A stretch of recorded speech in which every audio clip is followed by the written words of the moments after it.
Welcome to Tell the Damn Story, the show that explores the many ways to navigate the successes and failures that aspiring and struggling writers face to make your journey that much easier. Hello there, everybody. Welcome to Tell the Damn Story. I'm Chris Ryan. That guy's Alex Simmons. I'm kind of a hybrid author. He's more traditionally published. He's done everything from comic books to nonfiction to fiction. He created the legendary Blackjack. He wrote for Batman, for Scooby-Doo, for Archie. I myself have had very different adventures in publishing. Between the two of us, we can cover a lot of ground and explain a lot of things that'll make your writing journey so much smoother. And that's what we've been trying to do, especially in 2026. We've been trying to help keep you on track.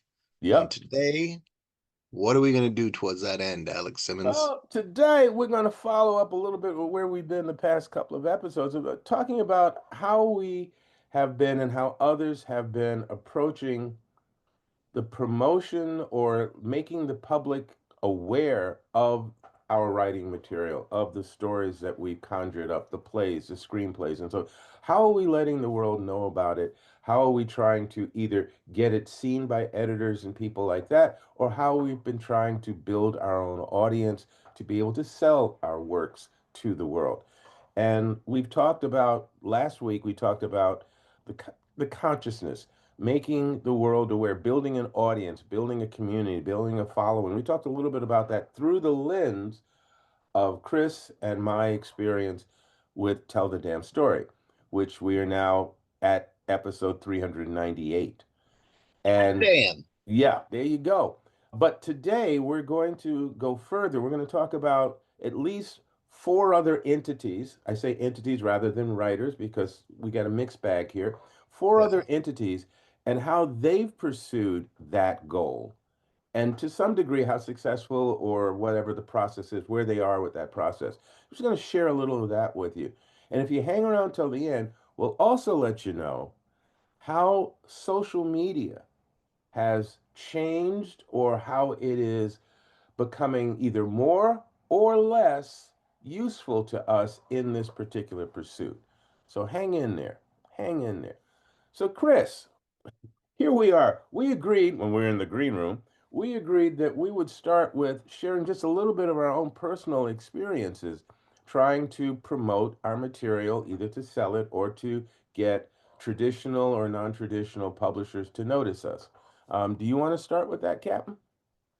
What I found really successful was going into major cities on beautiful days and going into the biggest crowds possible and lighting myself on fire and saying, buy my books or I will burn up. No, Yeah. I don't do that. Yeah, I don't do that. especially in Tulsa, But that didn't go over well. I Yeah. tell you what, it feels sometimes like that Yeah. because one of the things you have to learn, well, it's so much you have to learn, where our focus is as writers is how can we best tell, the story to its greatest effect, right? Greatest impact. And you think, God, it's like moving the earth sometimes. But completely separate from that, you have to learn the business and you have to learn what promotions work and what promotions don't. And most of us, almost all of us, learn that in very expensively because we try something and it doesn't work, or we try. I had a really weird Facebook experience where the billing just went out of its mind. Mm. And I really had a hard time canceling those ads. And I could never to this day figure out whether it was their mistake or they're taking advantage of me or me not knowing. I didn't know. There is Amazon ads, which it's kind of an osmosis thing. You don't put an Amazon ad in, and sometimes you would get an avalanche, but most of the time you don't get an avalanche of ads. What happens is it shows up.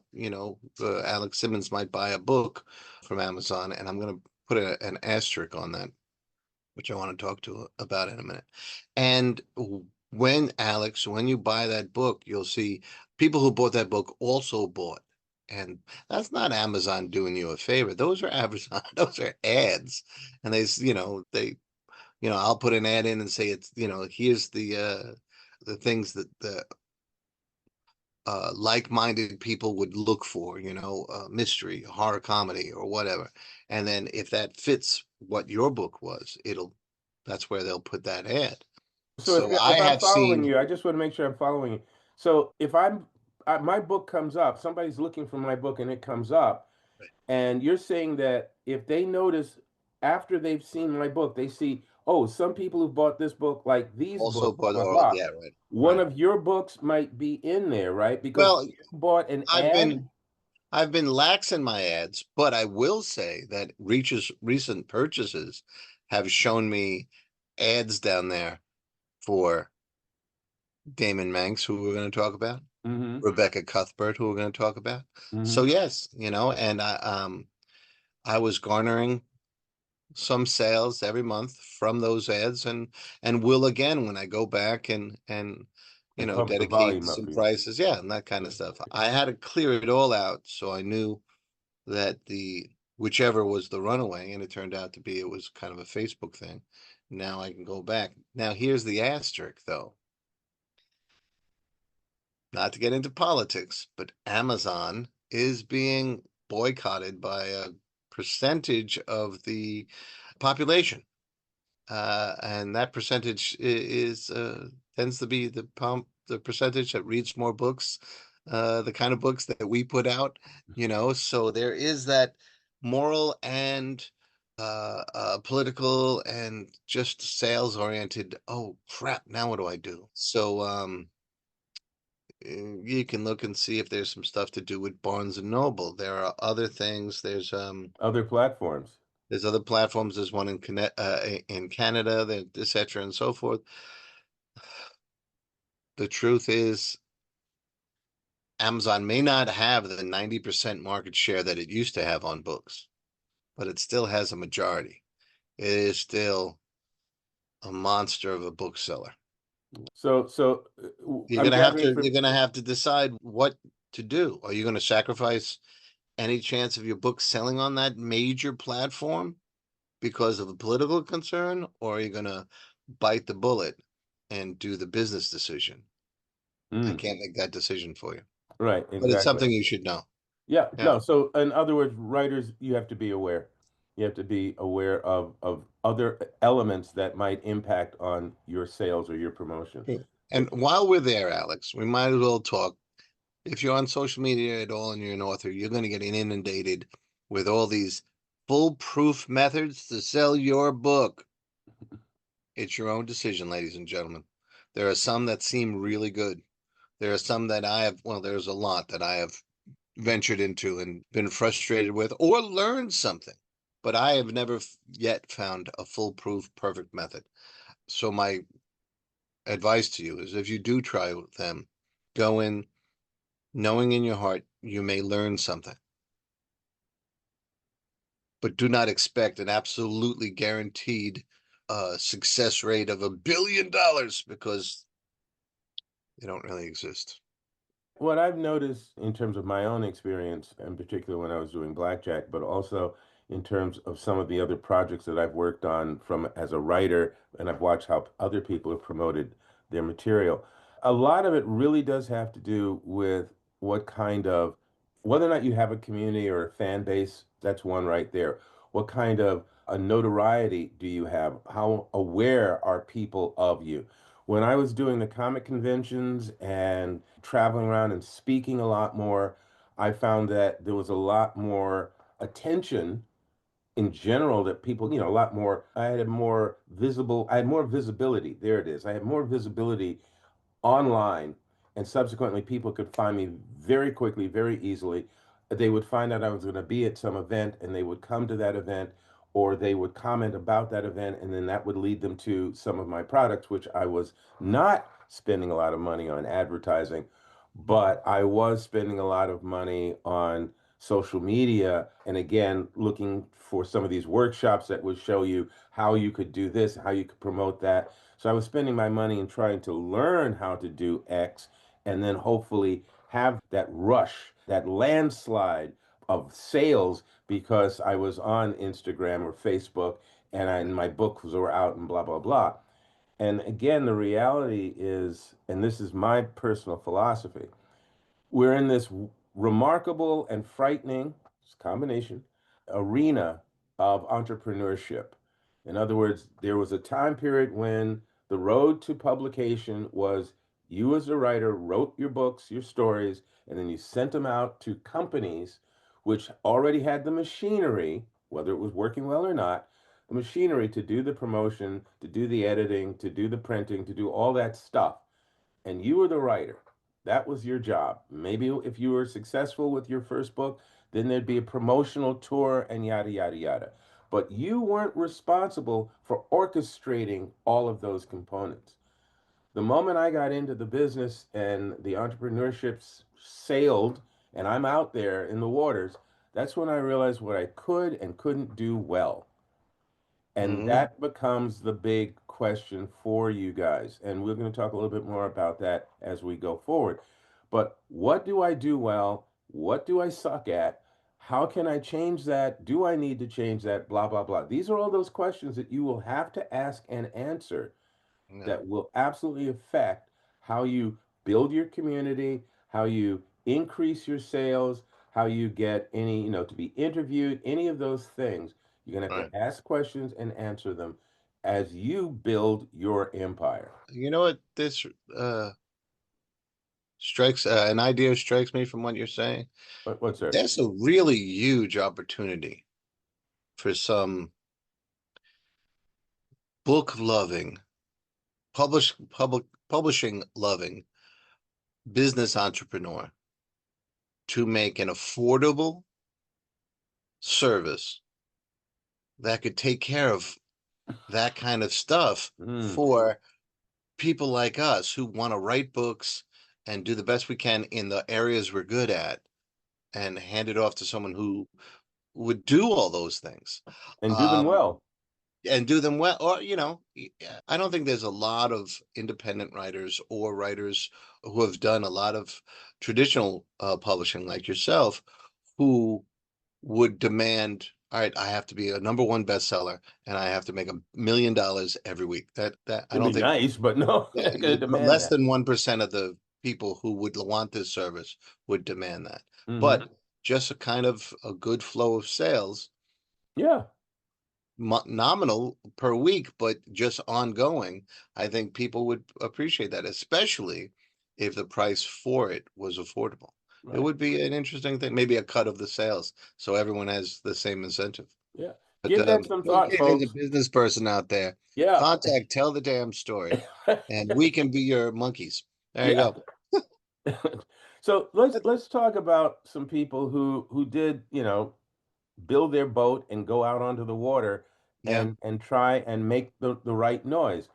You mentioned the name right off the bat, which was Damon Manx. Damon Manx. Now, ladies and gentlemen, all these people, none of these people are multimillionaires, right? So these are all realistically chosen examples. And Damon Manx is a great one because he had challenges early on and he overcame them. And one of the things that he used to drive overcoming all those challenges was writing that he loved and writing what he loved.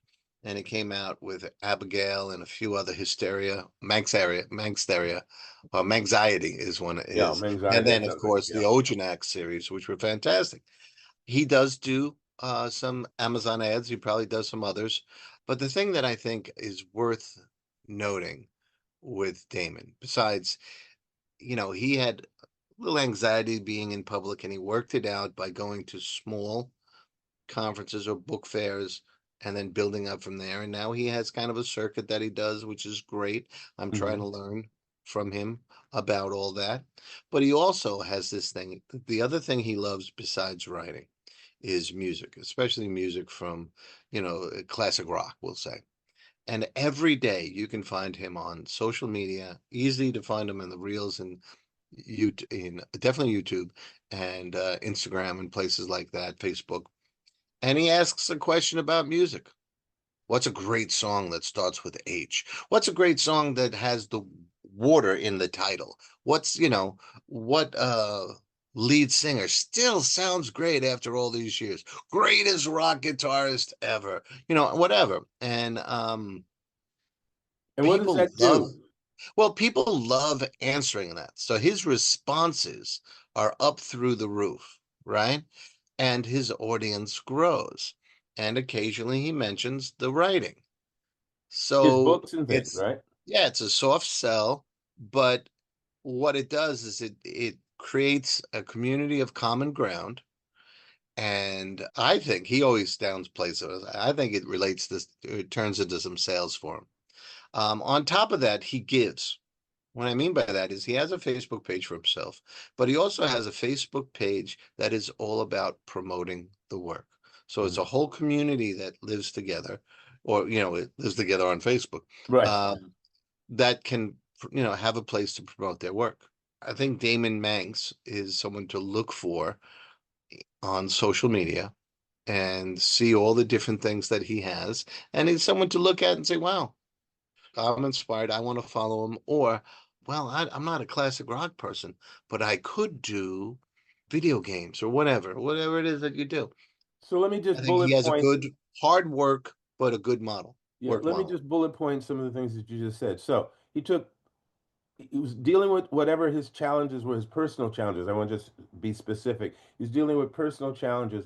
Through one of the things that helped him deal with that was writing, his writing. So Right. again, who we are and what we go through influences our writing. Our art And filters through that. So and then he listened to the classic rock he liked. right, Those are the two things that got him through. right. So in that, he then utilized what he was connected to, what he loves, what he did, what he was really about. He utilized that to build this community. And he did that instead of buy my book. Yeah. He had something where he's talking about his books, but he built this community off of legitimate, authentic affection for, in this case, classic rock, asking And questions then for that the got horror community. Yeah. right, that got people interested in that and Yeah. actually enjoying communicating and connecting. Yeah. And through that, he would also periodically mention his product, Well, his books, his and writing. notice that it's a great example of a major tenet in how to sell your books. Don't sell your books 24/7. You must offer people content that is for them. And then occasionally say, hey, by the way. And he's a great example of that. So there's Damon Mix. And being genuine He too. is Yeah. always genuine. Yeah. A really, really outstanding individual in the horror community. All right. So what you know and what you do and what you're into can be utilized to help you promote authentically your material. Okay. Yes. Yes. So Damon was one of them. Another one is one of our favorite people on the planet, Yeah. Rebecca Cuthbert. I love that Yeah. Cuthbert. You don't get to say Cuthbert too often, unless you're talking about Rebecca. So tell me about Rebecca, because you Well, you found her yourself there. You well, no, she found us, really. She okay? found, yeah, what's really amazing about Rebecca, and full disclosure, He's reaching into the back, folks. He's pulling out something from the vault. Ah, here we full go. disclosure, I asked Rebecca after this origin story I'm about to tell you. I asked her to write this book, Rebecca Cuthbert, right here, Creep This Way, How to Become a Horror Writer with 24 tips To get to you, get you ghouling. I'm sorry, I was yes, reading it backwards. right. The reason is that she showed up at a Horror Writers Association New York chapter meeting and introduced herself and all that sort of things. And she was way over in Buffalo. And most of the people who are in the New York chapter are in the tri-state area that's around New York City, right? Hmm. So it's Manhattan, Brooklyn, Queens, right? That whole area, the Bronx. Then there's, Rockland and Ulster and all that stuff that goes up. Then there's a little bit of New Jersey that's also in there. And she went. Now, from there, she eventually formed a Buffalo chapter of Horror Writers Association. So that's how she is. She looks and she sees, and then she figures out, and she saw a couple other people who were around Buffalo. How many do you need to start a chapter? She started a chapter. Now that chapter's growing, and that's Ah, pretty cool. That's pretty cool. hmm. And out of that, she's looking at local places and she's finding places to do readings, to have book signings, to have kind of a a social gathering, and then there's some readings and that kind of stuff.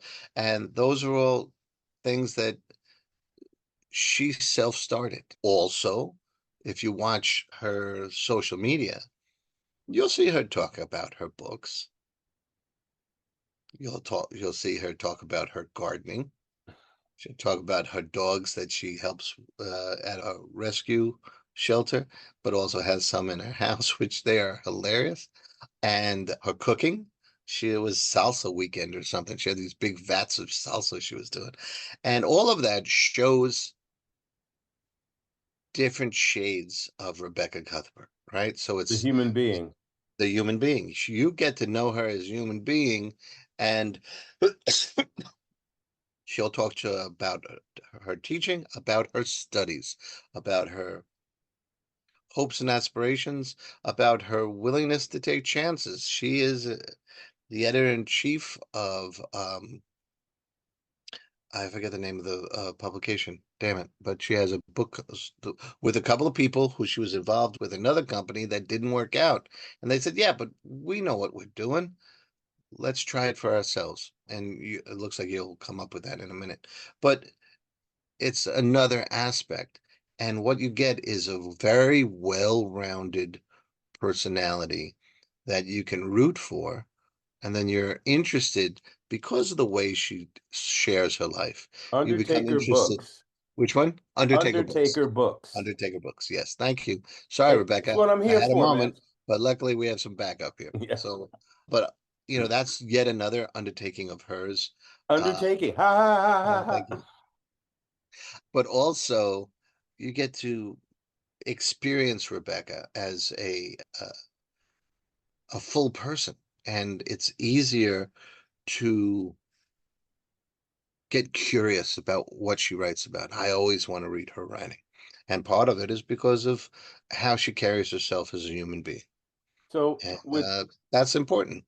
Damon and with Rebecca being authentic and to some degree being transparent about who they are, what they're into, and that sort of thing, helps build a community. It's not just a Right, fan base. Oh, I can't wait to read your next stuff. right, right, But it's a community of people who enjoy the exchange or the interaction with these two people, and subsequently are also genuinely interested in the material that they're creating right. and may or may not buy, but either way, at least it creates that holistic sensation. So Yeah, this is one way of approaching promoting your material without being salesy, as the phrase goes, right. without being the guy who's banging on the door going, buy my stuff. This is a more maybe real way, a more serving the people. Look, I have Uh, this really cool story. Maybe you'd like yeah. it. It's an answer to why doesn't my advertising or my posting of my book every day turn into sales? Because it turns people off. Yeah. Maybe 1 out of 10 or 1 out of 12 or maybe even 1 out of 15 could be the hard sell, but the rest of the content should be something that entertains or enriches or helps other people. Yeah. And both of Yeah. these people do that. Now, you mentioned this organization I'm about to mention now, but we're going to move away from the two people who are individuals who have done what they've done to an organization, or actually two. There's the horror writers, and then there's also Galactic Terror. Well, one comes out of the other. Okay, so So explain, Lucy. yeah, this is a great segue because we use Damon and Rebecca as examples of self-starters, you Hmm. know, and people who went off in their own direction that felt more comfortable for them. But not everybody has that. Some people are looking for a found community or an Hmm. existing community to learn the ropes and that kind of stuff. And there are associations for almost every kind of writing there is. Mystery Writers of America, that's an organization. You can find that easily. Just search Mystery Writers of America, and you will find there's chapters all around the world, and they have meetings, all that stuff. You can learn a lot in there, and there's uh, services and stuff that you can partake in. Same thing, for example, with horror writers.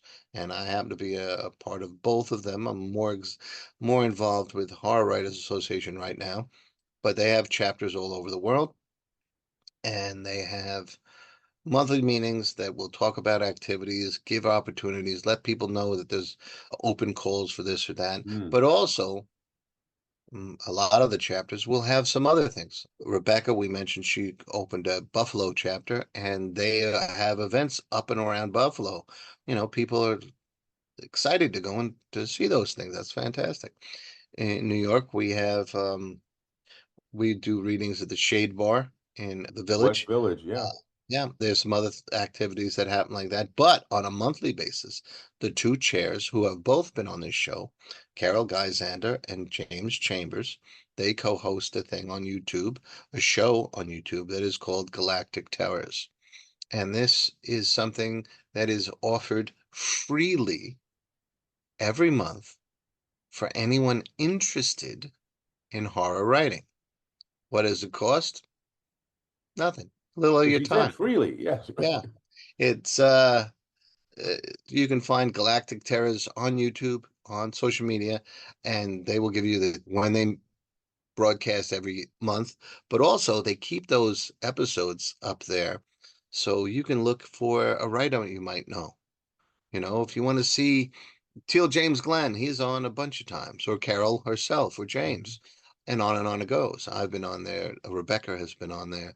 Damon has been on there.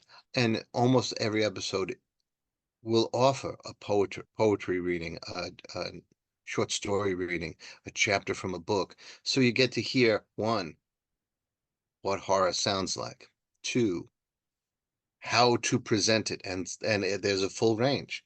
Some people are more experienced and more present in a great way, and some people don't. But you learn from every presentation. I see what that person did. I'm going to try and emulate that. Or I saw Mhm. this person was struggling. I'm going to practice my reading further before I go out and boom, boom, and like that. Then they have little conversations with the writers, so you get to learn a little bit more about them. Mm. And it's a great way to find new people you might want to read, or find how these people who are doing it do it. Mhm. So it's worth checking out. So that's Galactic Terror on YouTube, and Yes, that and is an it's offshoot of Horror well, it's Writers it, Association of America, it's an activity an activity. Okay. that is done, and this one is done specifically from the Horror Writers of America New York chapter. There So might the be some other activity that the Chicago chapter does, or the Tennessee chapter does, or whatever. I'm seeing a through line here, though, because even though Damon Solo and Rebecca Solo did what they did, and now HWA has done what they've done, it still seems to be about community. It still About seems to be community, about it's about offering, providing. yeah, Yes, providing, various more authentic offerings to pull people in, not kicking and screaming, but to draw their attention, to stimulate their interest, to give them some form of enjoyment, entertainment, information yeah, freely so that they feel a part of this whole. So again, promoting your work is not singularly the experience of shoving a book or a poem or a collection or something in somebody's face and saying, "Give me your money." It is definitely about forming relationships of some sort. We had one other group that you wanted to mention. I Uh, did. yes, Because it, yes. it grows into where we're going from solo efforts to here's an association effort. And then this next one is this great journey from fanboy to business. You know, we've had at least one of the guests on, or at least one of the founding members on several times. That's Yeah, Omar Holman.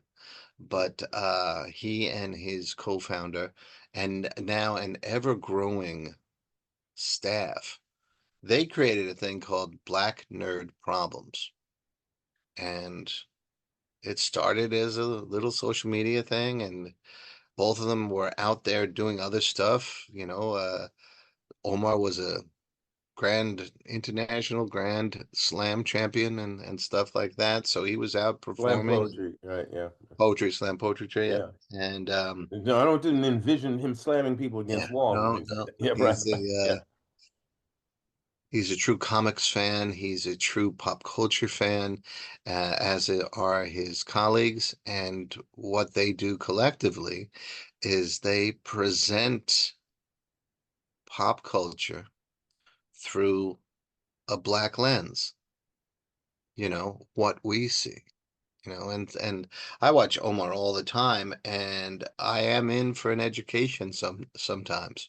He did this great short recently about how black dads all love Silver Surfer, and most of them swear that that's a black man under that silver.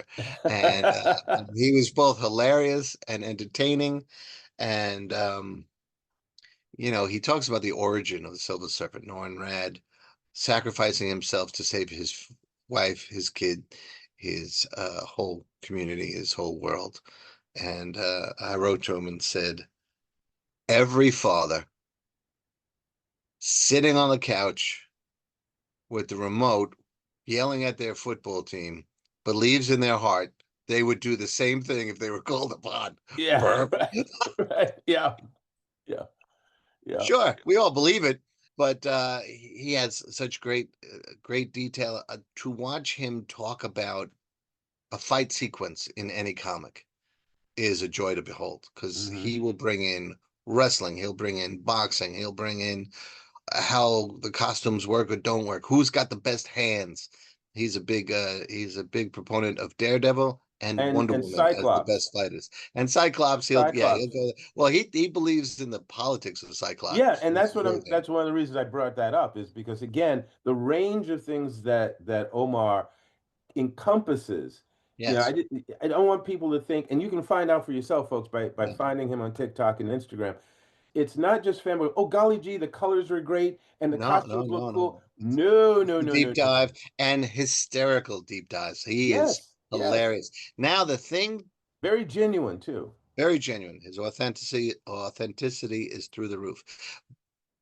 The thing to remember though is that Omar is one component of Black Nerd Problems.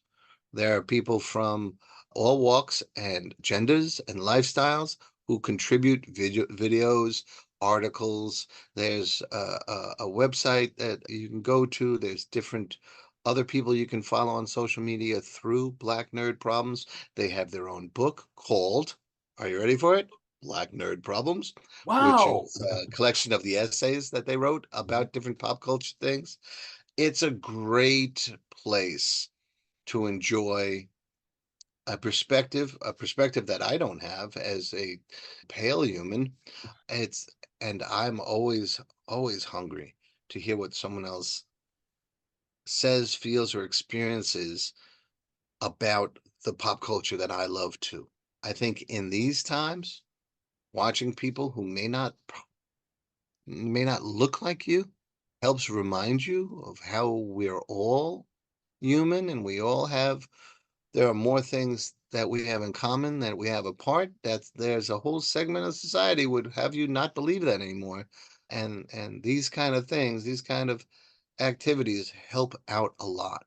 Just check out Black Nerd Problems, and I think you'll see what I'm talking about. Great And once stuff. again, we've got four for four. It's also the success of it is in the construct of the community. Yeah. Again, once again, there's a whole connection. As you said, with Black Nerd Problems, it's the viewpoint through the African American or the black lens, but it is not exclusivity. It is not you have to be black in order to get what we're talking about. And subsequently, you've got the X-Men, which is to me has always felt like that group that's been oppressed anyway, because the others, so they've always represented that in certain ways, and there are different reasons why people have connected with those characters. So again, it's you find that community, you authentically present yourself, you authentically present your material to them, and what begins to happen is a sort of a synchronicity of, well, I'm interested in you, and therefore I'm interested in what you do. So let me see this. Let me check that out. Again, we're not talking about these are guaranteed $1 million sales for anybody, but it is absolutely the formula, if you will, the process, the authentic pathway that each one of these groups or people have taken that has brought them a certain amount of success and Yeah. awareness and community Wow. and support. Black Nerd Problems recently won a Hugo Award. Oh, there you go. And one of the things you'll experience when you're watching Omar's, they've moved from TikTok to YouTube. One of the things you'll experience is a commercial break. Yeah. So they get sponsors now, which is a money-making thing. God bless them. More Yeah. power to them, And you how know. long have they been around? I want to say 10 years, but I'm not sure, 10 or 11 years. Yeah. But feel free to write into comments, Omar, and say, you ignorant old man. Yes. Let me This is just how bounce long we've been here. let me bounce back for a moment. How long has Damon been doing what he's doing, to your knowledge, to the best of your knowledge? Well, I'd probably say he's been writing, seriously writing, probably for a decade. Mm-hmm. He's been uh freely publishing and marketing and doing the music thing for a couple of years now, maybe three, Mm-hmm. 4. Yeah, but especially the last few years. I think I've known him about 3, 4 years now, and that's when I've seen most of his stuff coming out. Right. Uh, Okay. And do you know anything about Rebecca's time I period? would say probably, well, when I met her, she was already an adjunct professor. This New York State University, creative writing. She was going for more degrees. She had already had some publishing success. She short stories, Didn't she say poems, that that kind of stuff. didn't she say that yours was the first time she had, oh, what am I trying I don't remember if yours was the first anthology she'd been invited to be a part of or Yeah, something. maybe it was just good timing. And then when I asked her to write this, that was the first time I think anyone had asked her to write what became Creep This Way, you know. Uh, Or that's how I remembered. But again, we might see Rebecca in the comments saying, what's wrong it's with you cute guys? when they get old. Yeah, yeah. So again, we're talking about anywhere from 3 to 10 years. I don't know how long HWA's been around, but Oh, they've been around for a long time. They've been doing StokerCon. This year's StokerCon is going to be the 10th one, but okay. they existed before that. Matter of fact, they were co-created with by Joe R. Lansdale and a few of the people from that kind of era, that crew, and built from From uh, there. a Yeah. little thing to what it is now, So which is what we're international. so what we're looking at is aside from consistency and authenticity, there's also longevity. You know, that you have to be in it for the long game. You have to have some sort of a dream, a goal, but then you've got to be able to put in the work and the time. Which is why it has to be something that you love and are called to do. And Yeah. there are a few people that I've come across that have calculated the opportunity out there, and this is a window I can take advantage of. I have yet to become a big fan of any of those type of people's writing. You know who we should mention? We should mention Jim Beard and Yeah. John Donner and their Flinch books, because both of them write and both of them have done many traditionally published projects in comics, in short stories, in novels, but then they came together and they created Flinch books to do projects they wanted to see out there. And then Jim did Becky books, which is more pop culture oriented. Again, things past the kind of pop culture he shared with his late wife and loved. They both Hmm. loved the products that he is putting out are consistently interesting. Right. And again, those things are independently published. Right. So he's another one who is a hybrid career and has really been someone that has energized both of us because, again, yeah, he just, this is what I want to do. And, he'll post, I did 2,500 words or something. It's just ongoing. Or I just binged such and such show. What do you think about it? And Hmm. it's that sharing of the journey that really helps each of us keep going. And Exactly. that's what we're encouraging these last few episodes, everyone to find what Right. helps you continue your journey. Let me also bring up another thing. We're talking about social media to a certain degree and how people have worked with that. And I'm going to come back to that, to what I promised folks if they stuck around to the end. But the other thing I wanted to mention is there are also writers like Joanna Penn and certain other writers of romance or sword and sorcery or mystery or sometimes horror who have actually built up a really nice community and following through newsletter. Yep. So it's not always just Instagram and social media because newsletters, the big plus to building up your community or your fan base through newsletters is you own that connection causeway.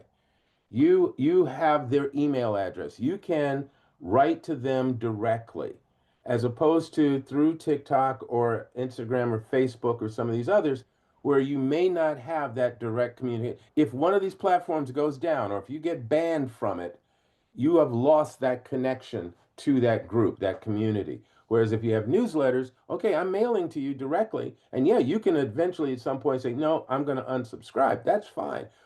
But if you don't do that, I have this way of letting you know what I'm into, what I'm doing, and what my new book is, or my next article is, or whatever. So, that's another tool to utilize, another pathway to developing a connection and also promoting your work, or even sometimes if you write for the love of writing, putting your work out there for people to enjoy and experience. So I just wanted to mention that. Is Mhm. there anything you wanted to comment before I Well, referred to the platforms and how they now no, sit with I us? think down the line somewhere we should, and we're not ready to discuss it now, but I think we might want to take a close look at email newsletters Mm-hmm. and like Substack newsletters, Mm-hmm. because I think Substack was at least partially based on that, building that email newsletter, and members subscribe to the newsletter, you Yeah. know, for I have a growing number of people who follow me on Substack for the newsletter. I Mm-hmm. was doing 5 things a week. Now I've brought them all back into the newsletter, and the newsletter is packed with information, but streamlined so that Mm-hmm. people are getting hits from me 5 times a week, only one, but it still has all the different stuff in Right. it.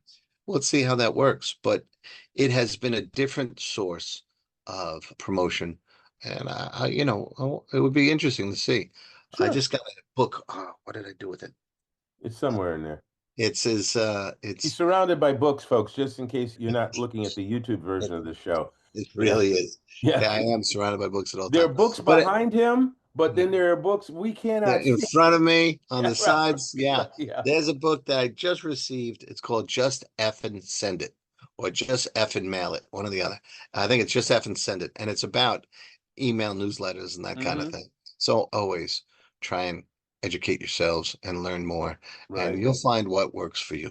So as we're coming to a close with this, I said that I would mention to you what the platforms of Facebook, TikTok, and so forth, what they have done of recent that may or may not impact on how we use them. And let me just be very clear. Chris and I are not masters of any of this, okay? As I said earlier, some of us entrepreneurs, we're really good at the thing that we do, but the ancillary things that we're supposed to do, nah, not so much. What I did was I did a quick straight Google search with a specific question about this. And then I did an AI search and I wanted to sort of compare information, which by the way, you should always do. So I will just tell you that if you do a straight Google search to this question, in the last year, what significant changes have occurred on these social media platforms in how people promote their products and services? That's the question I put out there. And I wanted to look at Facebook, Instagram, TikTok, and YouTube. So the Google response was in the past year, major shifts in product promotion across Facebook, Instagram, TikTok, and YouTube focus on authentic short form videos, deeper AI integration, prioritizing direct messages, DMs, and shares over likes. In other words, these other things, short videos, deeper AI integration, and these things, and DM, they feel are more important than just garnishing likes for your videos or your postings. Likes mean somebody saw it and maybe they kind of liked it. But what they're saying now is you want more interaction, more conversion from your exchange with your potential audience. So they're saying increase emphasis on community niche content, building community. And this is what we've been talking about through the episode is the Hmm. people that we've pointed out, even the organization that we pointed out, have built community. They've not just been pushing their product and evolving influence strategies. So influencers. That's not something I focus on because I'm not an influencer. I'm not trying to be one. But they are saying that again, emphasis on community niche content and evolving influence strategy towards micro influencers for trust with YouTube, boasting longer form videos and shorts. So either way, they're pushing videos short or long. They're saying build community because that's more effective for whatever. And ultimately, they're saying likes are, again, it's like, oh, yeah, I see you, but they're not necessarily going to help you. Now, that was straight from Google. And then I'll just quickly say that from the Instagram, I'm sorry, from the let's try this one more time. From the AI POV, we've got Facebook shifts to Reels first video strategy. So again, video, algorithmic discovery prioritize over follower feeds. So this is now saying they want you to think more about the algorithm and working it so that you are discovered that way. For some of us, we don't look at our analytics a lot, or we're not algorithm hunger. We're not algorithm junkies. We're trying to put out the content that influences us or the content that we're producing, and we're interested in these things, and we're not looking at algorithmically, how is this going to be effective? If you do that, fine, that's what they're suggesting. But if you don't, then understand that there's some loss in there, and you have to sort of decide how you feel about that. Instagram is pushing reel dominance discovery. Again, reels, AI tool integration. However, you feel about AI, good or bad, and Chris and I have had conversations pro and con about that. It's out there. The monster is already running through the town. So factor that into your thinking as you're looking at what you're creating, but also looking at how to promote it. I'm just going to mention a couple of other things. TikTok, heavy push into in-app commerce. Now, I don't really know what that means beyond selling stuff in the TikTok You, shop. what it means is TikTok will have something about some situation and then say, there's a link right here, or push that orange button and you can buy this There you thing go. that'll help you survive. Okay. No one can get through the apocalypse without a can of peas.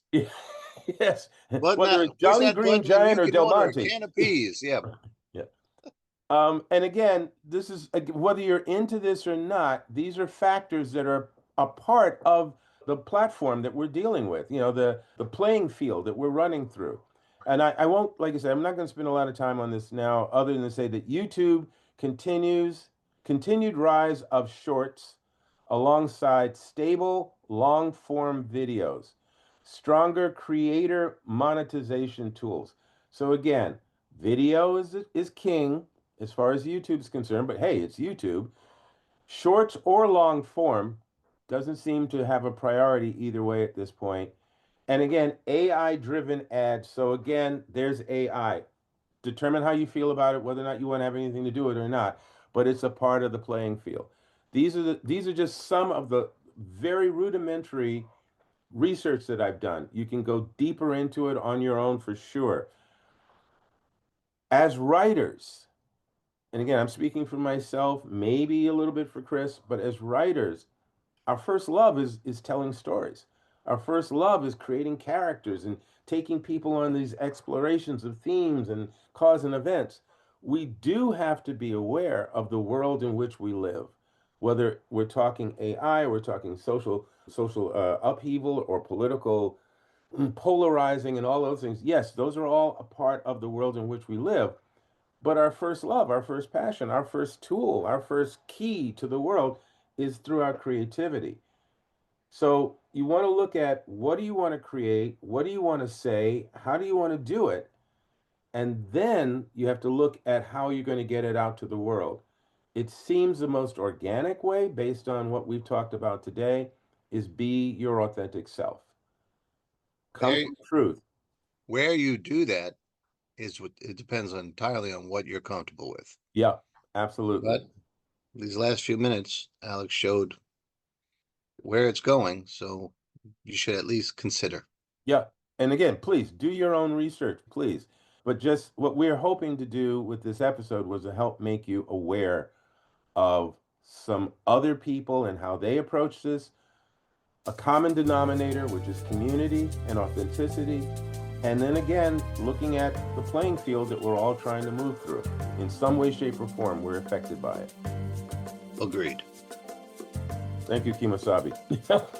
All right, ladies and gentlemen, I hope this was helpful to you. As always, we live to serve, to inspire, and to make you want to tell your own damn story. There you go. Get to it. Chris, pleasure as always. See you Always next an week. honor, sir. Take care, everybody. Out.